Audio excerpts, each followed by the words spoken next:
The nations of the world are ready to give the kingdoms of the world to any one man who will offer us a solution to the world's problems.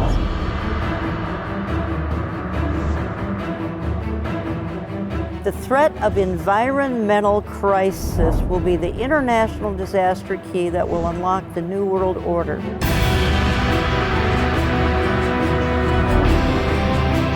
He who sits in the heavens laughs.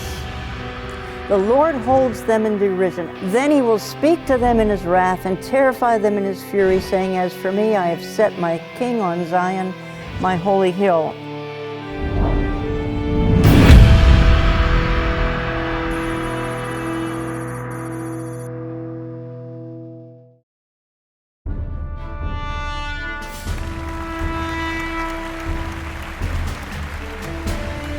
Well, greetings, folks. I'm so glad you could join me for this updated presentation. Actually, I made this over 2 years ago, and circumstances have changed so much in just 2 years that I felt I needed to update it, the New World Order. And the New World Order, it's just really a code word for one world system or one world government. And we know that the Antichrist is going to rule over that. The Bible talks a lot about that, the Antichrist agenda. And I think what's interesting is he's been trying to build that kingdom for almost 5,000 years. Now, we'll look at some of the elements involved in the building of that kingdom.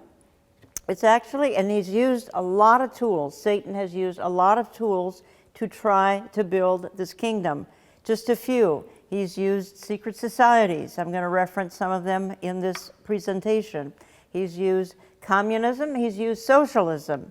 He's used the dozens of organizations, such as the United Nations. We can't even get into them all. There are so many. He's used international banking, and I'll reference several of the banking institutions. He's used the open borders crowd to try to further his agenda. He has used Christian front groups to try to further this globalist one world agenda. He's used the media. He's used education outfits, and he's used kind of a new term, the deep state. These are just some of the tools of Satan that I call exactly that, some of the vehicles that he has used to implement his New World Order, one world system. There are two things in the way, hugely in the way. One is obviously America, and the other would be Christianity. And that is why there is such a war on both.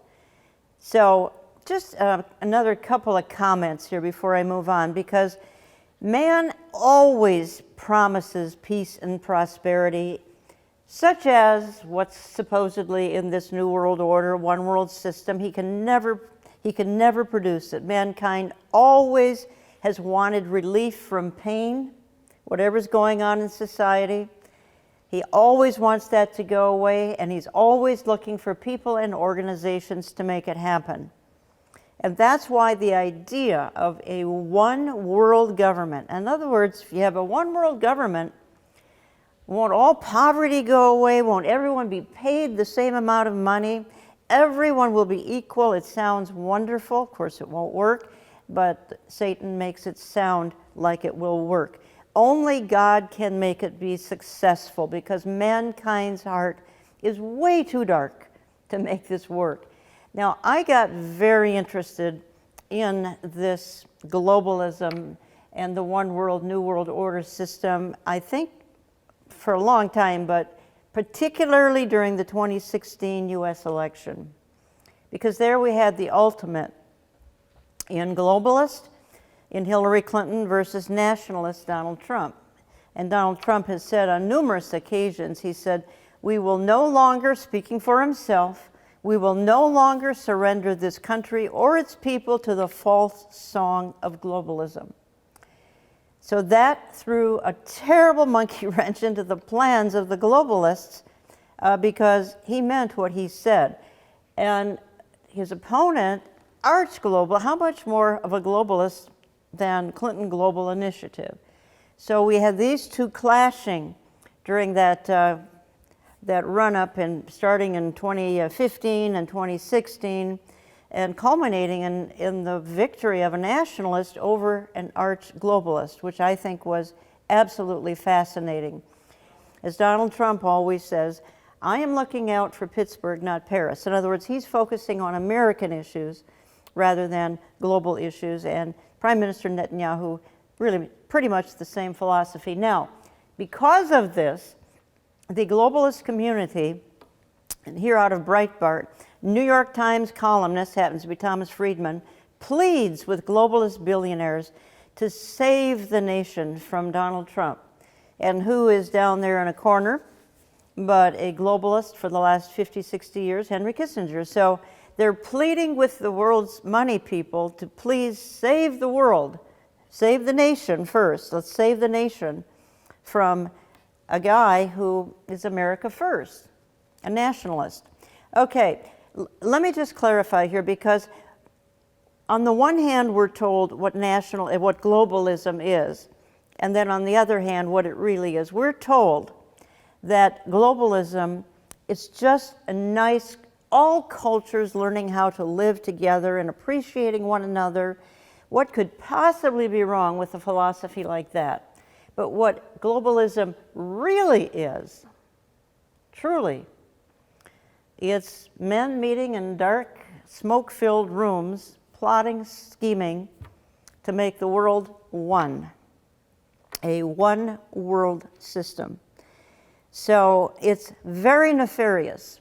And as we move through this presentation, I'm going to have to actually sort of apologize, because the people and the players are very dark. They're very dark. Do they know they're preparing a world for Mr. Antichrist? I don't know.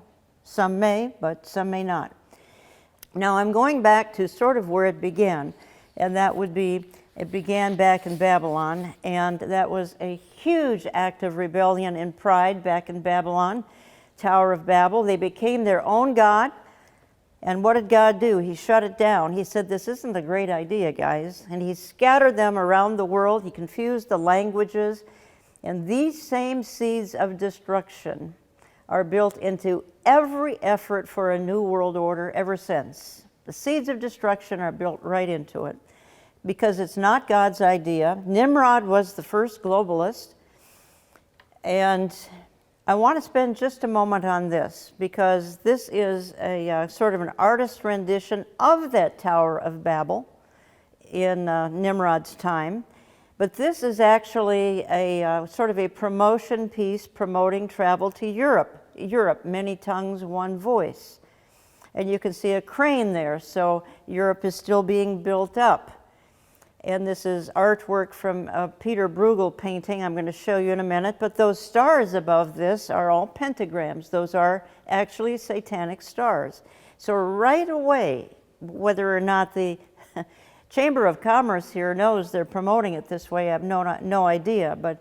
And then we get to the actual picture here of Peter Bruegel's painting, goes back to the 1500s, again, mimicking the Tower of Babel. Because mankind has, even though God said, enough with you, I'm going to scatter you, there's a horrible idea you've just had. People want to maintain this idea. So this picture was painted in the 1500s, and then we come up to modern times, and next to it, the EU Parliament building in Strasbourg is based on that painting of Peter Bruegel from the 1500s. So they're trying to keep the idea of Babylon alive, even though it was a terribly failed concept, let's put it that way. Now, Europe, let's spend just a moment on Europe. I believe the Antichrist is coming out of Europe, eventually. He may be there as we speak, very likely is. But Europe on the brink of collapse. The empire's European castle of vassals is crumbling right in front of our eyes. It's true. Europe is crumbling. Part of it is the immigration system hasn't worked here in the last 10 years or so, but Europe is reeling. A recent Time magazine, The Unraveling of Europe. I think this is very significant. Europe is It's being readied for the Antichrist. How nationalists are joining together to tear Europe apart. Okay, so Polish experts, Europe is at the end of its existence. Western Europe is practically dead. And it's true for various reasons. I think one of the biggest reasons, Europe threw God out 60 years ago. And when you throw God out, there are terrible consequences. So it is on the verge of being absolutely almost shut down. So what the globalists did in 2017, they got a hold of a young man. His name is Emmanuel Macron, president of France. And he won his election in 2017. And I believe he's the pick of the globalists to bring Europe sort of back together.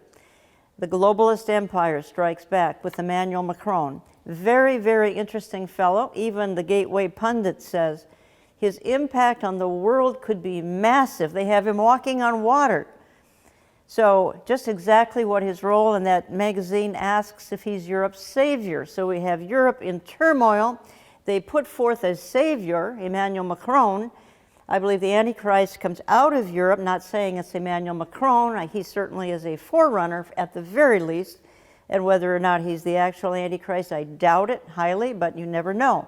So let me just read the primary couple of verses from the book of Revelation that talks about the coming one world system. Revelation chapter 13 and verse 6, it opened its mouth, that's the beast, to utter blasphemies against God, blaspheming his name and his dwelling, that is, those who dwell in heaven.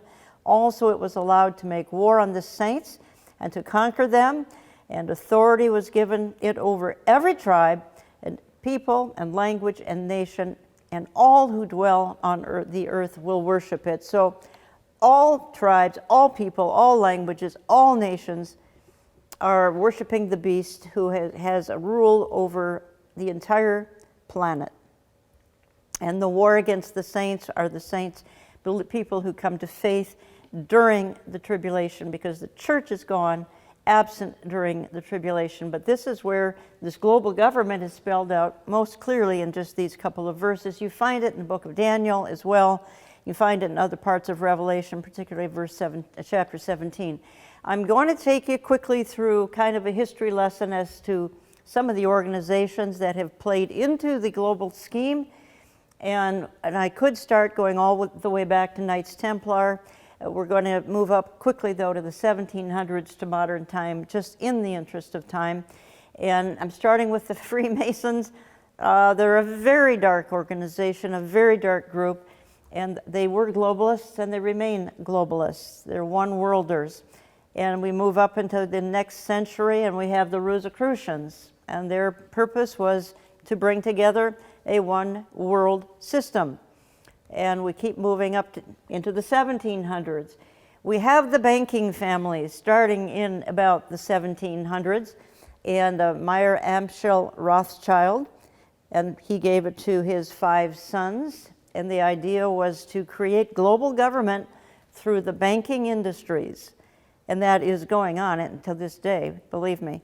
So Rothschild, well, he kind of teamed up with a fellow by the name of Adam Weishaupt in 1776. These two empires sort of conspired, if I dare use that word, and they thought, well, can we take over the world, make it one? That was their hope, that was their goal. So they formed, at least Adam Weishaupt formed in 1776, the Illuminati. You hear that term all the time. It's conspiratorial. It's a very dark organization. Won't go into details, but the goal, again, of the Illuminati is a new world order. Again, that's just code for a one-world system, the Antichrist system, the Antichrist empire.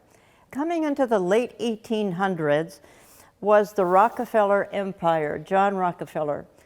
And more recently, one of his sons, David Rockefeller, certainly the most prominent globalist of our time, passed away very recently. And in the background, you see Henry Kissinger, who's never given up on one world government.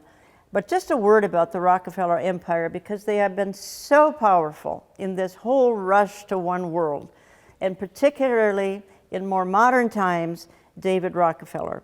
And David Rockefeller was the prominent promoter and creator of what's known as the Council on Foreign Relations back in 1921. He was just getting his empire going, taking it over from his father, John Rockefeller. And David Rockefeller put together what's called the Council on Foreign Relations in 1921. Probably the biggest, next to the United Nations, the Council on Foreign Relations, the biggest contributor to global government. And Carol Quigley here from Georgetown University says this. He said, the Council on Foreign Relations is the American branch of a society which originated in England and believes national boundaries should be obliterated and a one world rule established. Okay, so that was the goal of the Rockefellers going all the way back to the 1920s. Now, in order to successfully bring America into the one world plan, you had to have what they ultimately would call the Federal Reserve Bank, which is neither federal nor reserve. It's a private bank, but it controls our money. It created inflation, and that was created in 1913. America could not be dragged into the one world system without this Federal Reserve, which came along in 1913, a very corrupt outfit that we have no say in. There's no auditing of it. So it's really a scheming type of an organization that we have no say in controlling. Moving up a few years, 1919, as a result of World War I, came the League of Nations, the goal, global government. Because they're dealing with World War I here, how do we prevent this happening again? One world government. That was their hope, that was their goal. All right, moving on a few years, and we have World War II. At the end of World War II, the United Nations comes along in 1945, because we can never have another war like World War II, can we? How will the world survive? This organization comes along with the idea, no more war, no more poverty, nothing. The United Nations will fix everything. Now, I just want to throw in a few more comments about we could spend hours on the UN, we're not, but I want to mention some offshoots that have come along more recently. And that would be, and again, these are all efforts on the part of globalism, one world.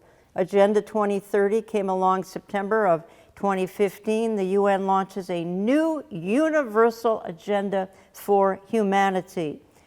It will end global poverty. Again, see, the idea of one world is we get rid of all problems. We have one ruler, we have one central government, all the world's problems go away. Universal health care, gender equality, which is now, of course, the rage, solve all of humanity's problems. This is Agenda 30. This is part of the United Nations. This came along as recently as 2015. It could bring about utopia. Mankind can't bring about anything that works. Only Jesus Christ can do that, and they shut him out. Okay, so another angle here is sustainable development, part of the United Nations, again, part of Agenda 2030 for sustainable development. Again, this is more recent. The organization founded in 1945, but these goals, these sustainable development, et cetera, 2030, Agenda 21, these are in the last 10 years. And again, it's all, the mindset is let's have one world that will solve all of our problems. The game changer was the United Nations Sustainable Development Summit 2015. Again, the idea is let's get everybody out of the suburbs, move them into downtown, give them an apartment, 300 square feet, get rid of your car. This is the goal of organizations and, well, the Sustainable Development 2015, and a dozen sort of offshoots of this. So again, none of it will work, but again, they keep coming up with schemes. They keep coming up with ideas that will fix the earth and make it absolutely perfect. Okay, we're going through some organizations that have been trying to create one world. The Bilderbergs came along in 1954, and the European Union was birthed out of the Bilderberg. And their goal was global government. They're open about it still. They meet to this day. They want one world system. They want the Antichrist system. In 1968, the Club of Rome came along. It divided the world into 10 regions. Now, the world of prophecy got excited because they thought, well, is this perhaps the 10 kingdoms talked about in the book of Daniel? I don't think so, but nonetheless, the Club of Rome came along in 1968. Their hope and goal was that the world could be one government, one ruler. All of this, and it goes back to Babylon. Remember, they've been trying for 5,000 years, and they come up with one scheme after another. And, of course, none of them will work. In 1973, Trilateral Commission, we have David Rockefeller back in the picture again, not that he ever left. And Zbigniew Brzezinski, they came up with this trilateral, that is cooperation between North America, Western Europe, and Japan. But the goal is one world. One world, single government with David Rockefeller involved. Why would it not be all about one world? So again, they never give up. They keep trying. Now, just a good word here about Representative Larry McDonald. Back in the 1970s, he kind of got wind of all of this, and he began to realize there really was a conspiracy. It's a legitimate word here. There really was a conspiracy. And he came out and he said this. He said, the drive of the Rockefellers and their allies is to create a one world government combining super capitalism and communism under the same tent, all under their control. Do I mean conspiracy? Yes, I do. And I'm convinced there is such a plot, international in scope, generations old in planning, and incredibly evil in intent. This man nailed it. And in 1983, his plane was literally shot out of the sky, killed hundreds of other passengers, and his wife said he was going to, within days, reveal this kind of a globalist scheme. And somebody got to him, shot the plane out of the sky, and killed hundreds along with him in 1983. So they don't want this plan revealed, even though it's kind of hidden in plain view. I mean, they're pretty open about it, but some people, like this McDonald, was very, very blunt about it. Do I mean international in scope, generations old in planning? It's incredibly evil in intent. And he pointed to, again, the Rockefeller Empire. Now, again, going back to the 70s, Henry Kissinger, the New World Order cannot happen without U.S. participation. Yes, there will be a New World Order, and it will force the U.S. to change its perceptions. So again, they keep using the term New World Order. Sounds conspiratorial. I didn't make it up. They've used this for centuries. We're going to see how many more in modern time are using it. Again, David Rockefeller, he's still in the picture in the 90s. And he said in 91, the world is now more sophisticated and prepared to march towards world government. So again, the passion here, at least of the Rockefellers, the Soros, so many others that follow in lockstep with them, is one world, one government, one single ruler, one world currency, but one person in charge of it all. Now, Rockefeller said in 2003, still on David, as I said, he recently passed away in the last 5 years. He said in 2003, he said, some even believe we belong to a secret cabal working against the best interests of the United States, characterizing my family as internationalists, and of conspiring with others around the world to build a more integrated global political and economic structure, one world, if you will, and if that is the charge, I stand guilty and I'm proud of it. So he openly admits, the Rockefeller Empire here openly admits that at least he, as one of the more contemporary representatives of the family, been passed on now to others in the Rockefeller Empire, that they are proud of the fact that they want a global political and economic structure. Okay, now, Mr. New World Order himself, George Herbert Walker Bush, it's a big idea, a New World Order. Only the United States has both the moral standing and the means to back it up. He was one of the most enthusiastic promoters of a one world system, of a one world government, of one world everything. He thought, and he said in one of his speeches, the United Nations needs to head it up. And he went on to say that with the UN in charge, we're going to have heaven on earth. Basically, that was the sort of the mantra of George Herbert Walker Bush, one of the arch globalists of modern time for sure. Now, in a message like this, I can't leave out the Vatican because it plays such a huge role. And Pope Francis, he calls for a new global political authority to save humanity. It's always, you know, the sky is falling and some kind of tragedy is going to happen, and I'm going to show you how they're going to use the environmental movement in just a minute. But Pope Francis has been one of the most vocal, calling for, in order to save humanity, we have to have this one world government, this new world order system. Pope Francis calls for one world government, attacks border walls and national sovereignty. He's the globalist. He really is. I believe a pope will very likely be a false prophet, as spoken of in the book of Revelation, whether it's him or a successor of his.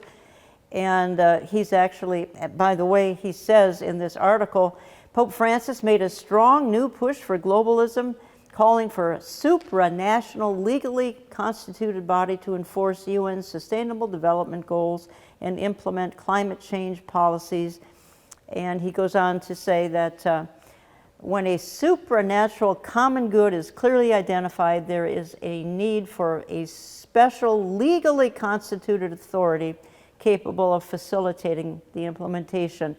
He wants one person to implement this whole plan. I don't think it's him, but he's really calling for the Antichrist. Whether he knows that or not, I have no idea. He's called the Vicar of the New World Order. That's kind of just a little catchphrase that he's been given. So people have caught on that he's the arch globalist, probably on the planet today. He really is. Now, along with this fellow, Globalist-in-Chief George Soros. And he says the main obstacle to a stable and to a just world order is the United States. So George Soros, going back to when he was 14 years old, he was in the Holocaust, but he was aiding the Nazis at the time, even though he's Jewish. So he's got kind of a checkered history, and with his billions, he's able to actually throw entire governments around the world and then sort of take control of their currency. But he's globalist-in-chief. He, along with the Rockefellers and a few others, I think, have been the primary movers and shakers for this kingdom that's trying to be birthed, and will be eventually. Okay, the globalist billionaire cabal. And I recently kind of talked about this on air when I actually had Michelle Bachmann on air with me recently, and she referred to this globalist billionaire cabal. They have incredible power, and they do want the world to be one, whether it's Bill Gates, Jeff Bezos, George Soros, Jeff Zuckerberg. There are more who belong to this billionaire cabal, but they've got one thing in mind, that the world would be one, that the world would be one ruler, one empire, one government, one world everything. So when you've got the billionaires behind the scheme, it's going to happen eventually. Now, I want to say just a word here about the border situation. And we've seen Europe come undone because of immigration issues. And it's literally, this is what's tearing the world apart, our border issues. It's what got Donald J. Trump elected in 2016.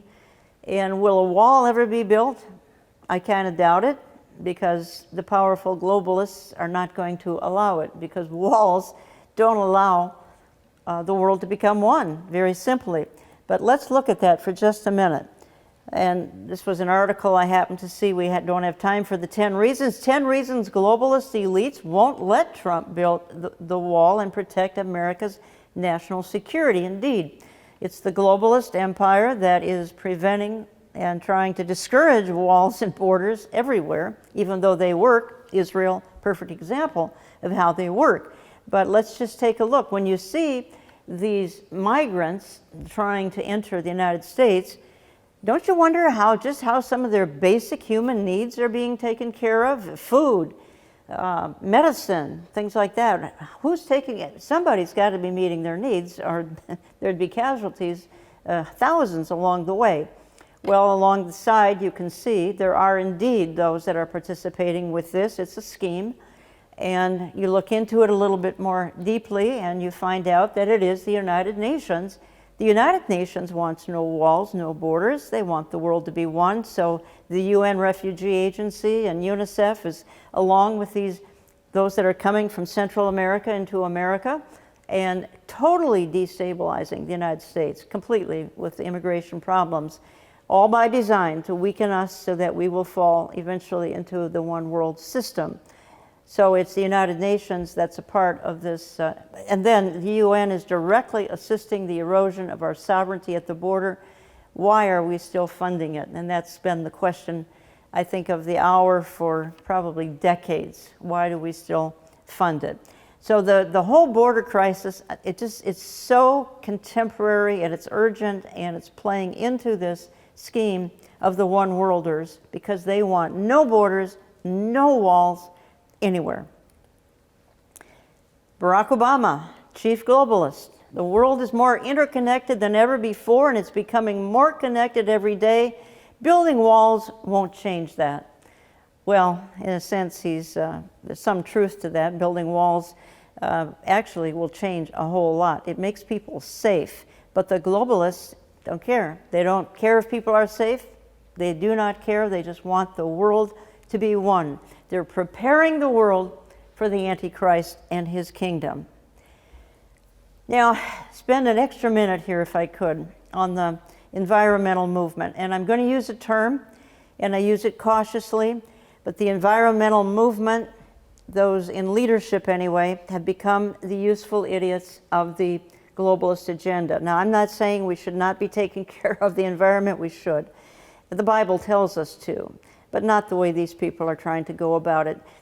When Mikhail Gorbachev stepped down from leadership some decades ago now, he immediately formed an environmental group, and that would have been the Green Cross. And he said, the threat of environmental crisis will be the international disaster key that will unlock the New World Order. He said that back in the 90s. So he formed the Green Cross, and he knew that the environmental agenda, pollution knows no borders, so let's have no borders. So this is, the globalists ran into the heart of the environmental agenda.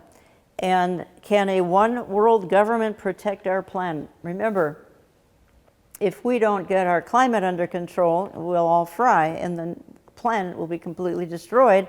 And as a recent politician has said, within 10 to 12 years, which is, of course, nonsense, because who controls the climate? Only God controls the climate. But they are useful tools, the environmentalists, and they never give up. In 2000 came the Earth Charter. It was all about environmentalism. The sacred Earth, it was an environmental type scheme for global government, pushed by Maurice Strong, Mikhail Gorbachev, and Stephen Rockefeller. So the Rockefeller name still active. And they're using the environmental movement to try to bring about global government. In the year 2001, that Earth Charter, the Environmental Earth Charter, was put into the Ark of Hope. Well, what does that look like? That's sort of a parody here on the Ark of the Covenant, which Indiana Jones tried to find in that movie of the 1980s.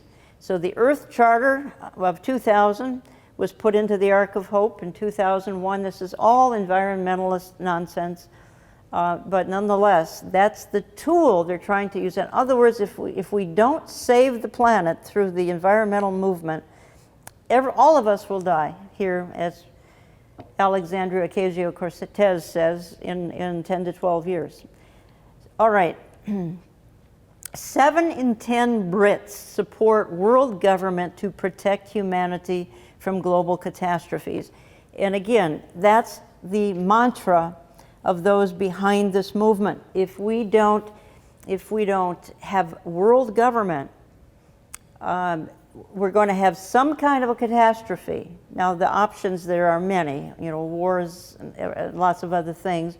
But right now, they're all looking at environment as being the catastrophe that will destroy the world, that only global government, one world system, can save. Antichrist system is the only thing that can fix the world. This was just on Breitbart, UN. Humans could cause extinction of 1 million species. Globalism will fix that. So again, they keep saying, and however, mankind can stop the destruction through transformative change that could translate into globalism, replacing national sovereignty and nations' self-determination. So only globalism can save the planet. And that's been their message now for a lot of years. The whole environmental agenda goes back to the early 1970s and Earth Day.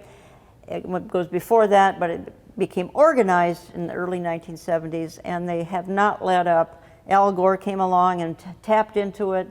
Inconvenient truth, which was an inconvenient lie.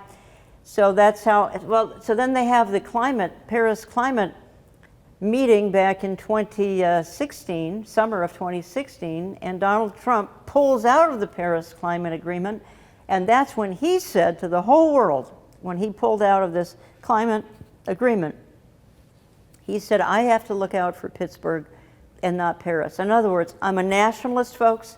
I'm not interested in all the problems around the world. I am interested in solving the problems of America because, again, he's a nationalist, not a globalist. Again, a terrible monkey wrench thrown into the plans of the globalists, the one-worlders, Donald Trump. All right. Now, I believe there's been sort of a longing for a man with a plan. That's what I call it. A Mr. Fix-It to come along and fix the world's problems. Going all the way back, Arnold Toynbee, British historian, the nations of the world are ready to give the kingdoms of the world to any one man who will offer us a solution to the world's problems. Any one man. Well, there's one man on the horizon. We don't know his name. Again, his role is that of the Antichrist, and all of these people are trying to get his kingdom built, but God keeps saying, the time isn't right yet. For one thing, the church is still here, so as long as the church is here, you can't be an Antichrist. Another, Paul Henry Spaak, going back to 1957, NATO.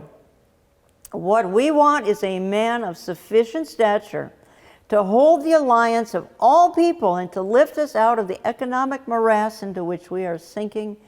Now listen, send us such a man, and be he God or devil, we'll receive him. All the way back to the 1950s. And before that, Arnold Toynbee, way before that, saying we need a man. We need one man. That's all we need if he's got the solution to the problems. That's all we need is one man. Be he God or devil, and they will. The world will receive him. Once the church is gone, the world receives the Antichrist, who then implements this one world agenda, but not until the church is gone. Now, I want to spend just a moment. This happened the summer of 2016. I want to spend an extra minute on it. It is so significant what happened in Europe in 2016. And it was the dedication of the Gotthard Base Tunnel. It was a ceremony. It was an 8-hour ceremony. And what makes it significant is it was a globalist ceremony. It was linking of a tunnel that went from various countries. I'll show you a map. And featured Baphomet. Baphomet is the symbol of Satan. This was an 8-hour globalist ceremony, but it was also satanic. Again, I said at the beginning, these people are very dark. They're serving the Antichrist kingdom. They would have to be dark. This was an 8-hour sort of a choreographed program that was available on YouTube. I watched all of it. It was shocking. It was stunning. This was the tunnel that went under a mountain. It was a 35-mile underground train that connected various countries. So 8 hours of choreographed nonsense. But when you really studied it, it was a celebration of Satan. Now, okay, you say, so what? I mean, that's going on all the time. Yes, but at this ceremony, were many European leaders, some of them right here. They were at the ceremony, they were cheering it on, they loved it. I don't know if they understood what they were watching, because it was so bizarre.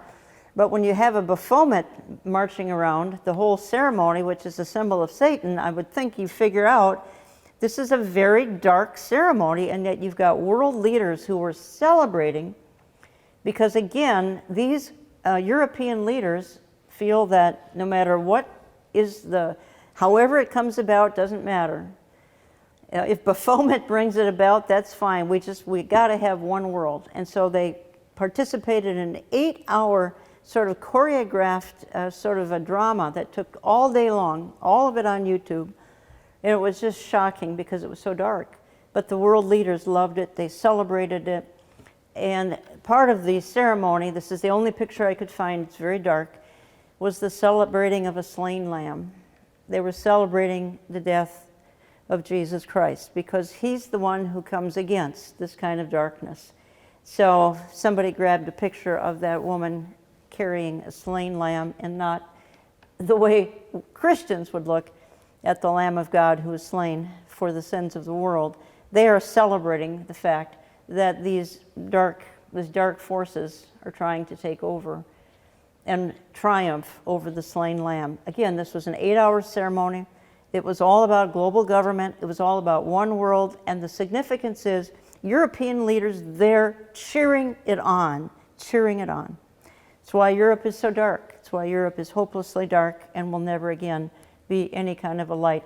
Now, in our schools, brainwashing the kids, creating global thinkers for a global world, handed out in schools here very recently. This one dated 2018 and 2019.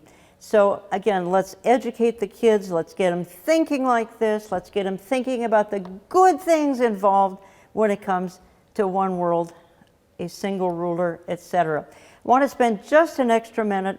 Some of you who are following contemporary music, secular, would know of Celine Dion, very famous singer out of Canada. And Celine is a New World Order gal, and she's come up with a clothing line. She didn't design it. A couple of Israeli women designed the clothing line. She's promoting it, her New World Order clothing line. And she's got, this is, just, you can see infants and toddlers here are the sort of the goal of bringing into the New World Order infants and toddlers, you know, go figure. But to get them young with gender-neutral kids' clothing. Again, very dark, and just a few more pictures to show you her intent. And this is representative of the entertainment world, and they're thinking about globalism in one world. They want it, and they want it badly. Just a couple of them here, this is part of their promotion. The all-seeing eye on the hand of this little girl, being indoctrinated into this concept of globalism.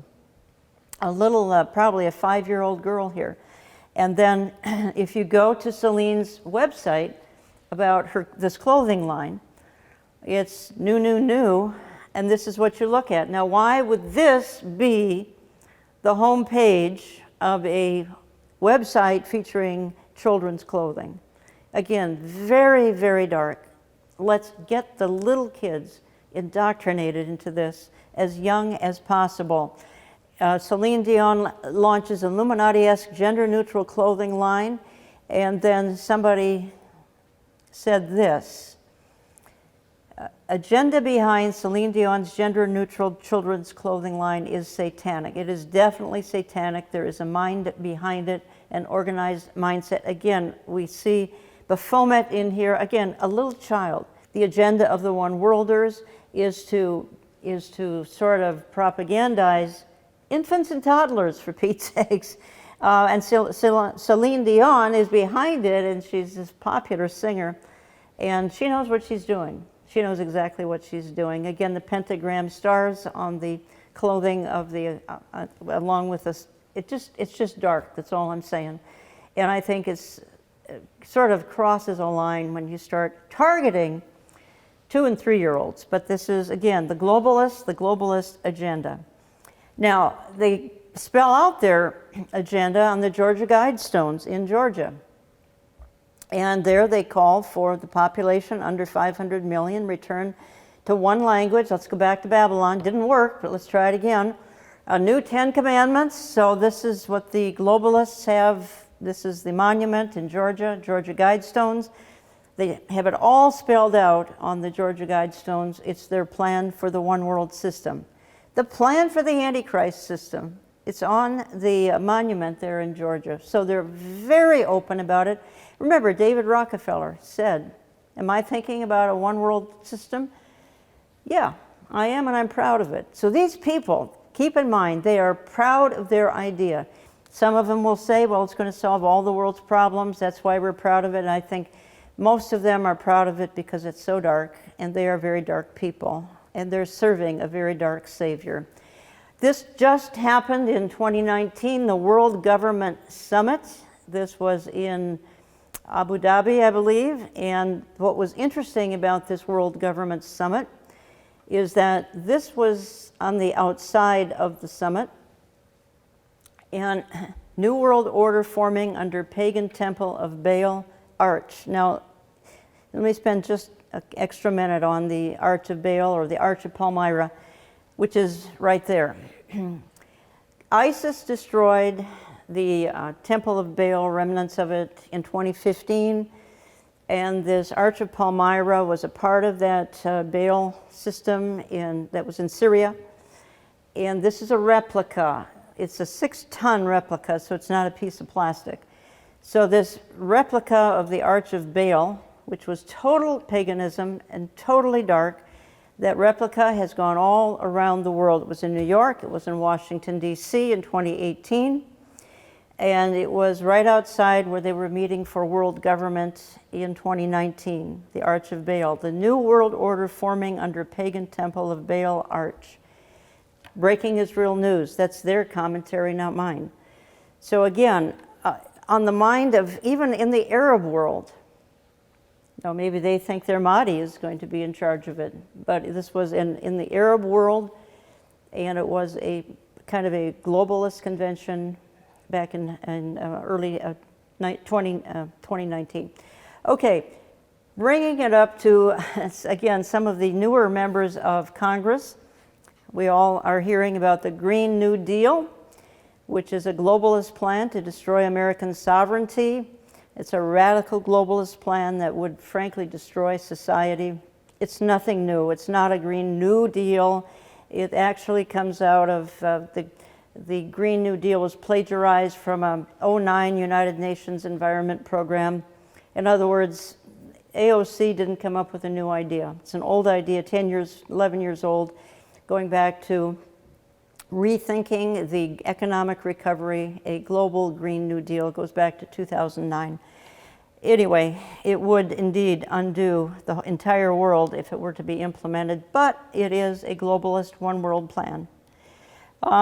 Russia just came out and said a new world order is being formed. Russian Foreign Minister Lavrov declared today that Western liberal model of society is dying, and a new world order is taking its place. So again, this term, New World Order, it's been around for about several thousand years.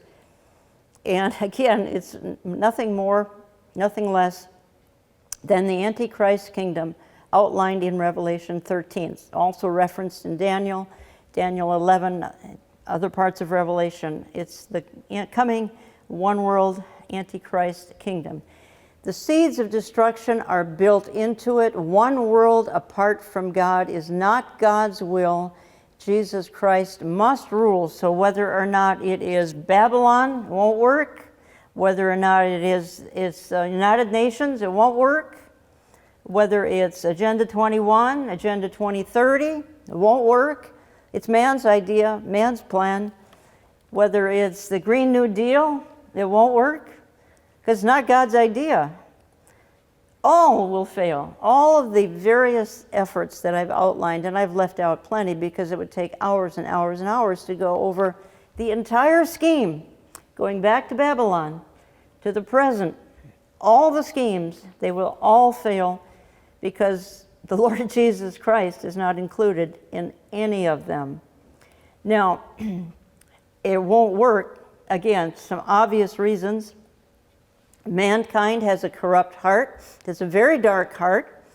And mankind will promise peace that he cannot produce. Mankind will promise all sorts of things he can't produce. And evil people are the architects. And I think that's what I warned you of from the very beginning of this presentation, is that very dark and very evil people are trying to implement all of this. And because of that, there's no way it's ever going to work. It's just simply not going to work. But nonetheless, here's some of the ways they're trying to implement the government, the one world government, the new world order. Socialized medicine, you have to have it. And I think America will get that eventually. Gun control, these are the things you've got to have for global government. Big government, obviously. High taxes. Population reduction. Georgia Guidestones said reduce the population from X number billion, 7 billion, to 500 million. Well, who lives and who dies? It's up to the globalists. The plan includes immigration, cheap labor, open borders. Again, the open border crowd is huge in this scheme. Affordable housing for all, you'll hear that being talked about at all times. Environmentalism, it's probably the biggest player in this whole scheme is the environmental movement, which again, doesn't mean that as believers we aren't to be careful and maintain the environment. We are. Increase the debt, you've got to do that for global government. Increase poverty, you need to do that. International welfare, class warfare, got to have that. And how often do we see it on the news?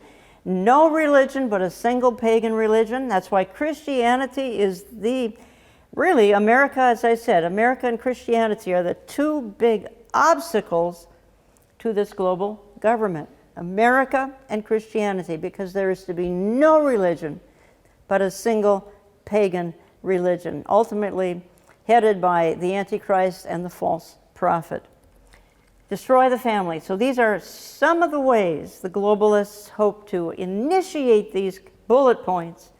And if we get these and 100 more initiated, we will have paradise on earth, a single government with a single ruler. Now, David Rockefeller said, all we need is the right major crisis, and the nations will accept the new world order. Again, David Rockefeller, probably the primary player since the 1920s, passed away recently. The major player, some others as well, but he's the most influential. So what would be the major crisis that could bring this about? I think there are several options. I think one of those options could be the some sort of a catastrophe. Some sort of a global financial catastrophe would easily bring about global government. Could be a terror-related event. What if there were 9/11s going off in 24 cities of the world at the same time? People would be so terrified, they'd say, yep, we need a single government to control this. It could be weather-related. Again, it could be environmental. It could be World War III. Maybe that's on the horizon. A major type of a global war would certainly, just as World War I caused the League of Nations, World War II, the United Nations, because world wars terrify the entire world. So a World War III could bring about global government. But I maintain it's one event that will bring it about. And believers know it as the rapture of the church. When the rapture of the church takes place, could be any day, of course, with the church gone, the world in complete chaos, with millions and millions of people suddenly disappear, completely gone. And children, small children, not of an accountable age, missing. Perhaps parents left behind, terrified what's happened. Others who have lost loved ones. The world will be in complete chaos. And they will say, we need a savior. We need someone to have order out of this chaos that has just happened. Besides, they may not know what happened. They just know that planes are crashing and cars are crashing and people are missing And I maintain that it is, and the Bible indicates that it will be the rapture that then brings on the new world order that they have been striving for. This is it. It goes by various names. The time of Jacob's trouble, Daniel's 70th week. It's known as the Tribulation. This 7-year period from which the church is absent is what the globalists have been striving to create for 5,000 years, since Babylon. This is it. 7 wonderful years of hell on earth. But they do get their 7-year of global government. They get it. They finally get their paradise. It doesn't work very well according to the Bible. As a matter of fact, people will be praying that mountains fall on them to kill them. It will be so horrific, which is why God spares the church from this ordeal. But this is the globalist utopia. This is what evil mankind has produced. After 5,000 years of trying every organization, even children's clothing, for Pete's sake, all of this, trying to implement a global system.